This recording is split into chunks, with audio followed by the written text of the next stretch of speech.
What are the new amendments to the Juvenile Justice Act? On February 17th, the Union Cabinet approved some amendments to the Juvenile Justice Care and Protection of Children Act 2015. The amendments will empower the District Magistrate DMs and additional District Magistrates ADMs under Section 61 of the Act to issue adoption orders. The DMs and ADMs will monitor the functioning of agencies responsible for implementing the Act in every district.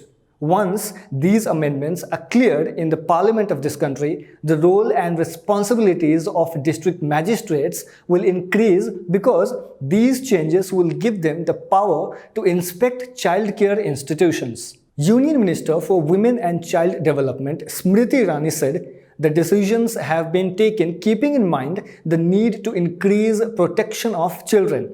Reports suggest that this intended to enhance the accountability of those involved in the process of safeguarding children's interests.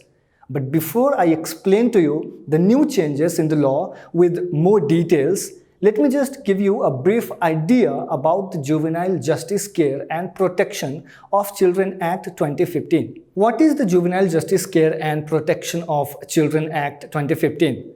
The Juvenile Justice Care and Protection of Children Act 2015 was introduced and passed in the Parliament in 2015 to replace the Juvenile Delinquency Law and the Juvenile Justice Care and Protection of Children Act 2000. One of the major provisions of the new act was allowing trial of juvenile charged with crimes from the age group of 16 to 18 years as adults. The change in the law came in the wake of the 2012 Delhi gang rape case in which one of the accused was just short of 18 years and he was tried as a juvenile that started the debate of juvenile versus adult.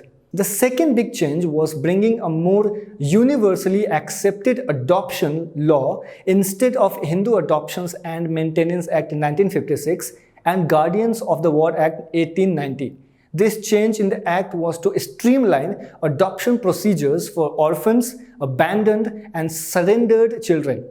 Basically, this was done to make orphans' lives easier. Now let's talk a bit more about the heinous crime provisions.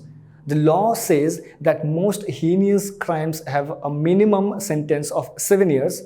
The JJ Act also provided to try children in the age group of 16 to 18 years as adults and process the whole matter through the adult justice system. So what has changed now?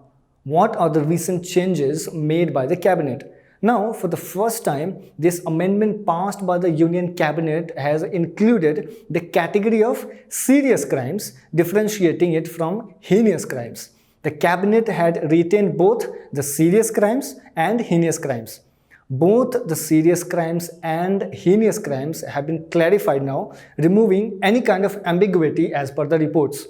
Now the Act has clarified that if a juvenile is tried as an adult, he or she may be sentenced for a maximum of 7 years or more, but also a minimum of 7 years at the same time as per the media reports. Earlier, with no such mention of minimum sentence, the juveniles between ages of 16 to 18 years could be tried for adults for a crime for possession of illegal substances or serious crimes also.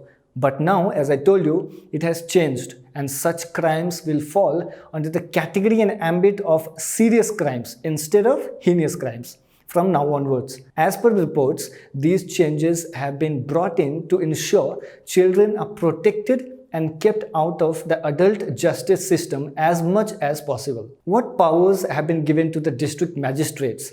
The main responsibility of the execution of the JJ Act rests with states and union territories, and these amendments authorize district magistrates and additional district magistrates to issue adoption orders to make such speedy disposal of pending adoption cases. This has been done to enhance accountability. District magistrates have been empowered under the Act to categorize previously undefined offences as serious offences. Women and Child Development Minister Smriti Irani said that district magistrates DMs along with additional district magistrates ADMs will monitor the functioning of various agencies like child welfare committees, the juvenile justice boards, the District Child Protection Units, and the Special Juvenile Protection Unit in every district.